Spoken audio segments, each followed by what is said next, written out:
Eh bien, bonjour, chers frères et sœurs en Christ. Bonjour, chers papa, chers maman. Je vous salue au nom de notre Seigneur Jésus-Christ. Eh bien, si nous sommes là aujourd'hui, c'est pour partager la parole de Dieu avec vous.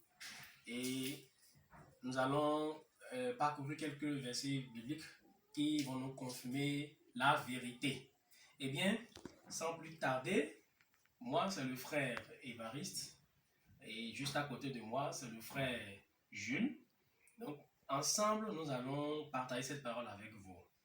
Eh bien, aujourd'hui, nous allons parler de la loi et de la grâce. D'accord? La loi et la grâce. C'est juste ça que nous allons partager la parole avec vous aujourd'hui. C'est notre toute première vidéo et nous vous prions d'écouter attentivement ce que nous voulons partager avec vous parce que c'est la vérité. Sans plus tarder, nous allons lancer et je vais laisser la parole à mon frère qui est à côté. Allez, je salue, chers amis, chers frères, chers sœurs. Vous qui nous regardez en ce moment, nous vous saluons dans le bon nom de notre Seigneur Jésus-Christ. Et comme celui qui m'a précédé l'a déjà dit, mon frère l'a déjà dit, nous allons parler aujourd'hui de la loi et de la grâce. Nous allons voir à travers la Bible celui à qui la grâce, la loi de Dieu a été donnée, ceux à qui la grâce a été donnée, et aujourd'hui le chrétien, par quoi le chrétien est sauvé. Donc nous allons questionner notre Bible, notre guide que le Seigneur nous a laissé et qui doit être en train de nous conduire jusqu'à son retour. Donc sans plus tarder, nous allons rapidement aller dans le livre de Jean, Jean chapitre 1, on va lire le verset 17.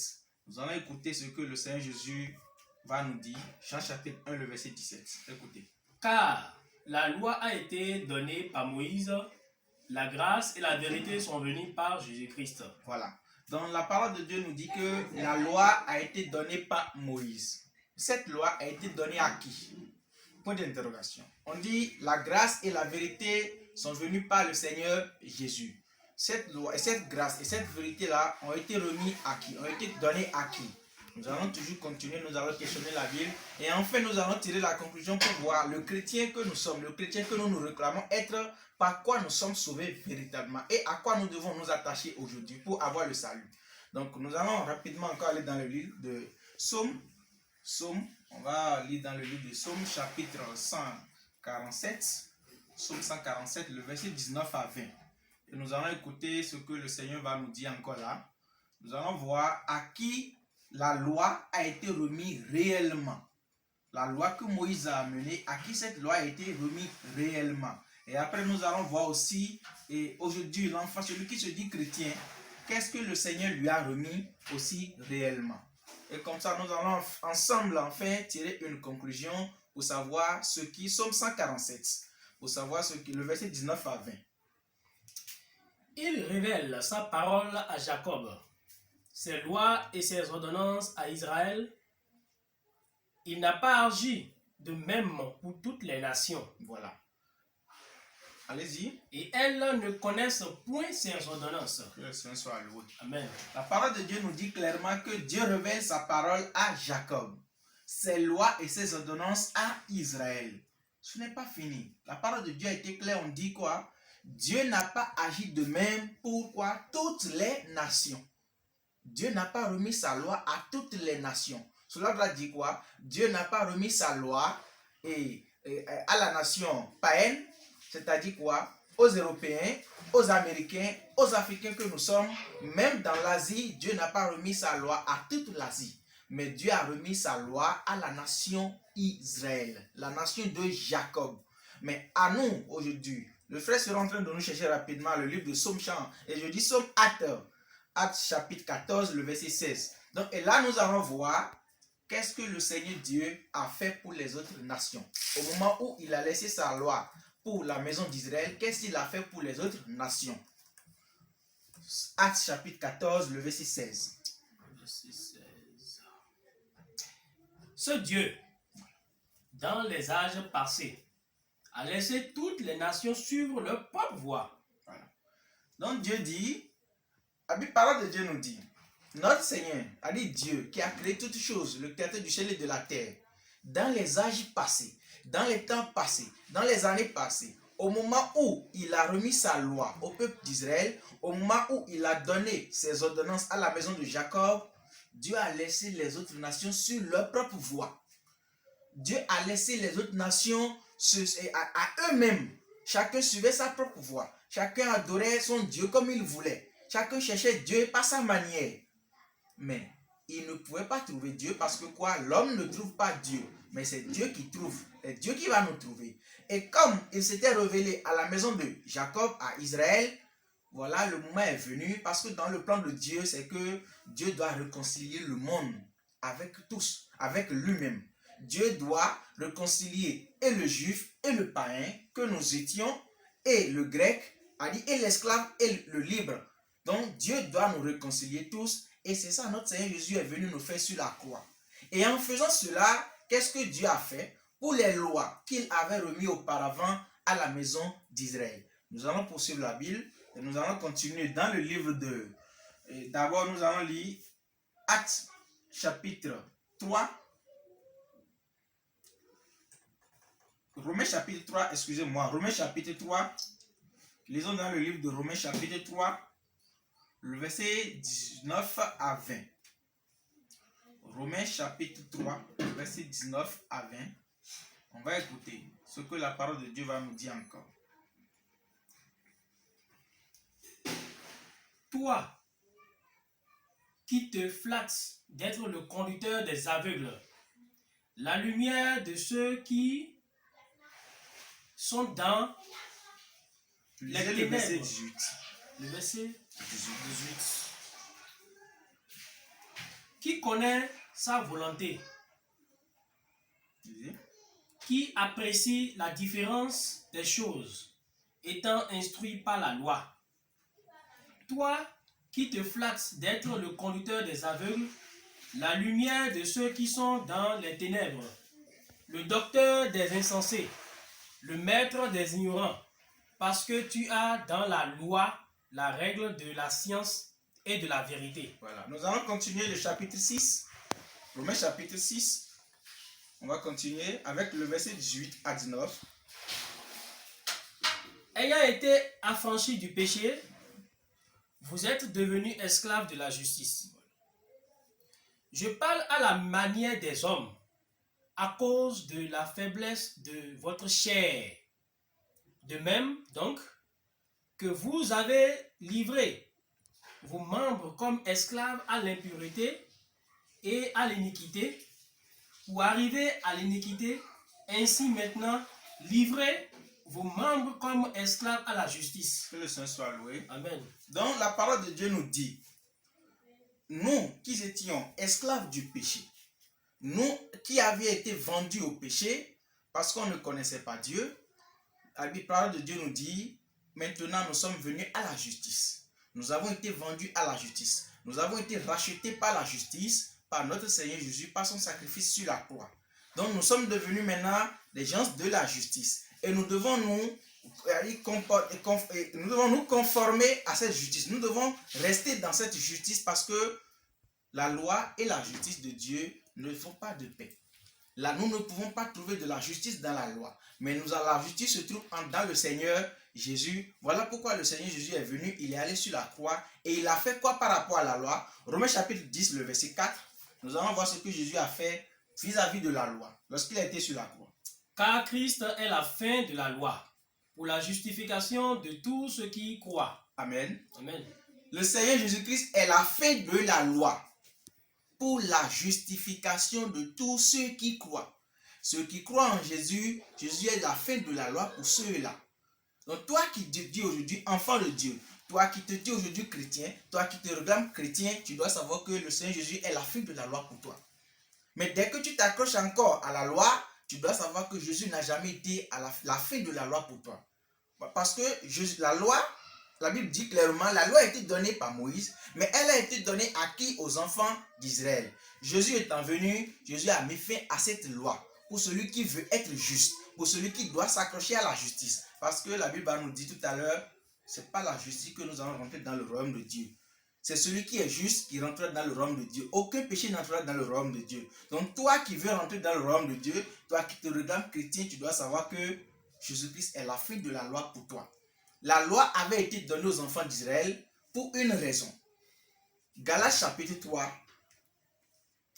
Galates chapitre 3, on va lire à partir du verset 23 et on va voir pourquoi la loi avait été donnée aux enfants d'Israël et qu'est-ce que cette loi devait leur faire, jusqu'à où cette loi devait les conduire. Galates chapitre 3, à partir du verset 23. Avant que la loi vînt, avant que la foi vînt, nous étions enfermés sous la garde de la loi, en vue de la foi qui devait être révélée. Ainsi, la loi a été comme un pédagogue pour nous conduire à Christ, afin que nous fussions justifiés par la foi. La foi étant venue, nous ne sommes plus sous ce pédagogue, car vous êtes tous fils de Dieu par la foi en Jésus-Christ. Vous tous qui avez été baptisés en Christ, vous avez revêtu Christ. Que le nom du Seigneur soit loué. Amen. La parole de Dieu a été claire encore ici. On dit avant que la foi ne vienne dans le monde, avant que Jésus-Christ qui est la foi ne vienne dans le monde, nous étions enfermés sous la garde de la loi. Le peuple, les enfants d'Israël étaient confiés à la loi. Ils devaient tenter de suivre la loi jusqu'à atteindre Jésus. Parce que cette loi, c'était quoi? Un pédagogue. C'était quoi? Un chemin pour eux. Un chemin sur lequel ils devaient être en train de marcher jusqu'à aller rencontrer le Seigneur Jésus. Voilà le Seigneur Jésus étant venu. Notre Seigneur Jésus étant venu, la parole de Dieu dit qu'ils ne sont plus sous cette loi. Les enfants d'Israël ne sont plus sous cette loi. À plus forte raison, toi qui n'as jamais reçu cette loi, toi à qui on n'a jamais donné cette loi, pourquoi aujourd'hui tu vas t'accrocher à la loi pour dire voilà, moi je vais respecter la loi pour être sauvé? Tu ne pourras pas. Les enfants d'Israël ne pouvaient même pas. Voilà pourquoi notre Seigneur Jésus est venu. Et toi qui te dis je vais le faire, toi qui te dis je vais respecter la loi pour être sauvé, tu dis directement que le Seigneur Jésus n'a rien fait. Tu es en train de dire que le Seigneur Jésus n'est pas venu dans le monde. Tu es en train de dire que Jésus n'est pas mort sur la croix, qui n'est pas ressuscité, qui n'a pas été enterré, qui n'est pas ressuscité. Tu es en train de neutraliser le travail que Jésus a fait sur la croix.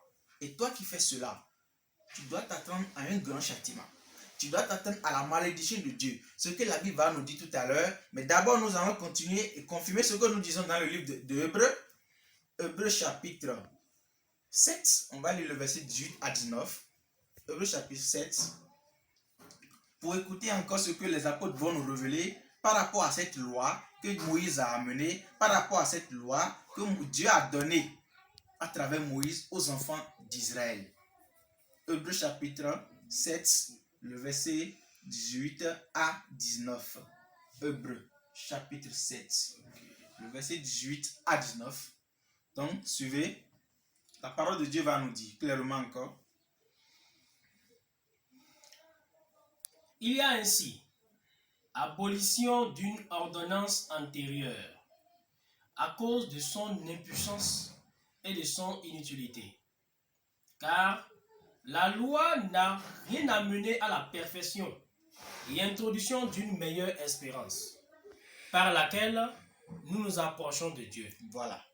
Donc Dieu dit quoi? La loi n'a rien amené à la perfection.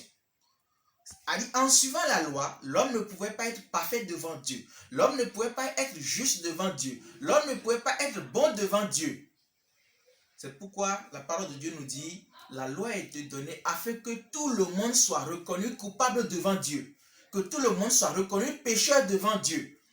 Mais Jésus est venu. Jésus a fait quoi? La parole de Dieu dit, Jésus a aboli cette ordonnance antérieure, cette loi antérieure, cette loi que Moïse a amenée aux enfants d'Israël. Jésus est venu, Jésus a mis fin à ça. Jésus a aboli cette loi-là.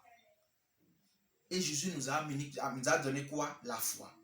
Une meilleure espérance par laquelle nous nous approchons de Dieu.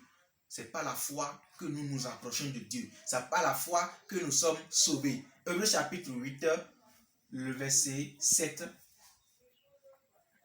En effet, si la première alliance avait été sans défaut, il n'aurait pas été question de la remplacer par une seconde. Voilà. Donc, on dit, si la loi pouvait amener à la perfection, Si par la loi, l'homme pouvait être sauvé, si cette loi n'avait aucune insuffisance pour sauver l'homme, si l'homme avait la force, la capacité de la respecter pour être sauvé, notre Seigneur Jésus ne serait pas venu pour la remplacer par une autre seconde alliance, par une autre seconde loi, par une nouvelle loi. Donc, la parole de Dieu, nous allons continuer Jean chapitre 13 pour voir par quelle loi Jésus a remplacé cette ancienne loi. Par quel nouveau commandement Jésus a remplacé l'ancien commandement. Jean chapitre 13, le verset 34. Verset 34. Je vous donne un commandement nouveau. Aimez-vous les uns les autres. Voilà. Donc Jésus dit clairement, je vous donne un commandement nouveau. Quand on déclare quelque chose de nouveau, quand on parle de nouveau, cela veut dire quoi? Ce qui y avait est déjà devenu ancien. Donc Jésus nous a donné quoi?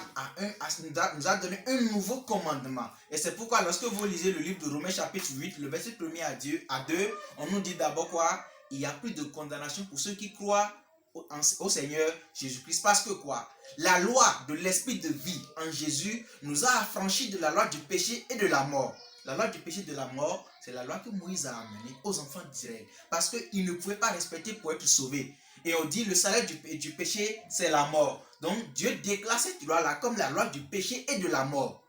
Et la loi de l'esprit de vie en Jésus, c'est ça nous venons de vous lire. Dieu dit, je vous donne un nouveau commandement. Aimez-vous les uns les autres. Aimez-vous les uns les autres. Voilà la loi de Jésus. Donc nous allons lire Ephésiens 2 chapitre 8 pour voir par quoi nous sommes sauvés.